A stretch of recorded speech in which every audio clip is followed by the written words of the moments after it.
Hi, my name is Jordan Joseph, and I will be talking about governance.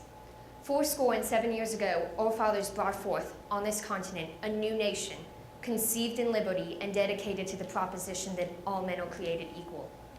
In this opening phrase of Abraham Lincoln's Gettysburg Address, we can see deep philosophical principles about the way that politics and government should work. Lincoln here refers back to our founding fathers and indirectly refers to the principles on which they founded our government, natural law. Our government was once a great political system, but if you ask any citizen today, they can say that there's something just not right about how we're running it today. I propose to you that that is because we have strayed from natural law. So how do we get back America, and how do we get back the government that we so long to have? I propose to you that no nation so conceived and so dedicated can flourish without a strong central foundation on natural law. Now, what is this flourishing that I'm talking about? Well, there's such thing as a flourishing life. In Christianity, we call it shalom, the way things are supposed to be.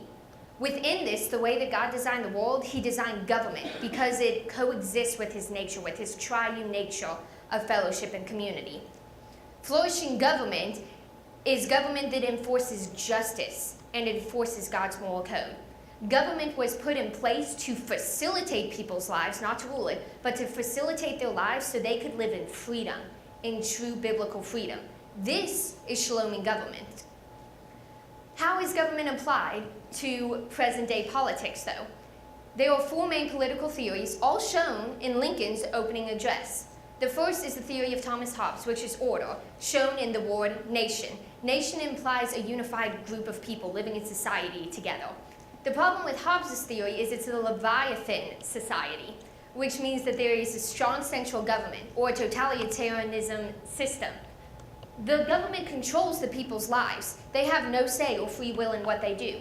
Order is important, but not order alone.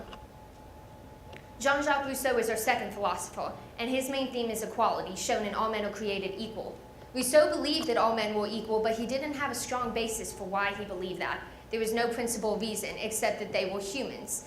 In this small government of democracy that he has, it's majority rule. It's survival of the fittest. There is no minority voice. If you are not in the majority in the vote, you have no say and you die out. This is a false sense of freedom, that we can create our own rules, that we can vote for what is right and for what is wrong. Equality is important, but there needs to be a basis for what makes us equal. Our third philosopher is John Rawls, and he's more recent. His theory is justice, shown in creating something new. When our fathers created a new nation, they knew something was wrong with England and wrong with them restricting our rights. He had a theory of an island behind the veil, where before you're brought into the world, you get to decide what kind of government you have, but you don't know your race or your sex or your financial status. This makes the government as fair and equal for all people as possible. And there are two types of justice, horizontal between man, and vertical between man and God. This is the kind of justice our fourth philosopher thought of, John Locke, who had a huge principle in founding of America. He believed in liberty, in a nation so conceived in liberty. This is perfect freedom. This is biblical freedom. This is living in the content of how God wants you to live. This is living according to natural law. So what is natural law? Well, natural law is shown in the Declaration of Independence. We hold these truths to be self-evident, unarguable. All men know that this is true. It is the moral law built into structure of human life that we cannot fail to know. It's a set of principles independently known by all humans. Whether Christians or atheists or Hindu, all human beings have this innate sense within them. Atheist Christopher Hitchens, in his book God Is Not Good, proposes that religion poisons everything. Well, in his argument against Christianity and other religions, he is showing that there is some kind of natural law, there's some kind of moral code that all humans know. If something is to be poisoned, there's a way it's supposed to be. There is a shalom for it. Even atheists like Christopher Hitchens knows that there is something wrong with the world, and there's a way it's supposed to be. This upsets atheists because animals don't have a moral code. Animals live by their instincts, and we are nothing but animals according to science. However, Where it is natural for animals to act on their instincts, it is natural and rational for humans to act on their morals because God made us that way. And he gave that to us through our conscience. Now, how do we apply this in America today? How do we reclaim the laws for which America was built on? Well, human beings have certain rights by nature the government is morally obligated to recognize and protect. This is the purpose of government, that they would facilitate our lives and protect us and protect the laws God put in place in this world. But we have fallen from that with a misconstrued sense of freedom, with a freedom that is left from living within God's will to living however we want to. And with this misconstrued sense, we have completely dismissed the idea of natural law. Because if there is no natural law and if there is no moral code, we can live how we want. But true biblical freedom is shown in Galatians 5:13, where it says, "You, my brothers, were called to be free. But don't use your freedom to indulge sinful nature. Rather, serve one another in love." Biblical freedom is not freedom to sinful nature and to do as you please. It is freedom to follow God's number one commandment, to love one another, and to live within the realm of his nature. But freedom can only survive when individuals are responsible for their own actions. And we have lost that in America today. When citizens want to do as they please, they blame the government and change justice and change our moral code in order to live how we want. Oppositions to this are seen in the Manhattan Declaration, where Christians bring up the three main points that are wrong in government today: sanctity, a misconstrued view of sanctity of life, dignity of marriage, and freedom of religion. Under the context of natural law, we can clearly see God's view for all of these, that all life is sacred, that marriage is between a man and a woman, and that human beings should be free to pursue God or not to pursue him. But in this misconstrued sense of freedom where we want to do as we please, we have changed these morals. We have put it on government, who was once used to facilitate our freedoms and now determines what our freedom should be, because we want to live sinfully and desirably. And it is our obligation as Christians to change this back to the way that our fathers once had it. So how do we do that? How do we apply shalom? Well, there are a few different steps. We must see the America that we want. We must go back to the original founding fathers' view of America and see the future that we want. In this, we have to engage the people around us, Christians and non-Christians alike, to show them the view and to show them how natural law is central to government, and government cannot survive without it. We must reinvent what government looks like, because just because government is a way does not mean that is how it is supposed to be.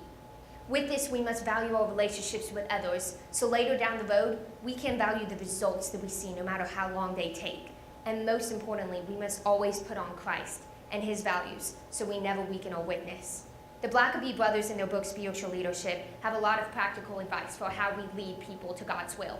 And the first is that it is God's place. It is God's will that we are leading them to and not our own. In America, we have been leading people towards our own will. We have been ignoring the will of God and his natural law that he so clearly put in nature around us for us to follow. 2, we have to acknowledge all of life is a learning process. No matter if it's government or education or media or culture, God can use any aspect he wants to teach us, and we must constantly be open and aware of his guidance. And lastly, we must have a proper vision. And this is what I am proposing to you, that our proper vision is to follow nature that God has given us. It's to follow the moral code that he has not only given us in divine revelation in the scriptures, but then he has given to us in natural revelation, in his nature that he has shown around us and put in us in our conscience. Natural law is the sole only thing that government can fully be lived on. If we get away from natural law, our government starts falling. It becomes relative and it becomes postmodern like we see today. Our founding fathers knew there had to be truth. Without truth, things self-collapse in and of themselves. So it is my hope that Christians in America can no longer sit complacent and watch our government fall. That we will no longer put up with the political injustice so prevalent in America today. That God would guide our paths and show us where he wants us walking. That this nation under God shall have a new birth of freedom, and that the government of the people, by the people, and for the people shall not perish from this earth. Thank you. Yeah. Yeah.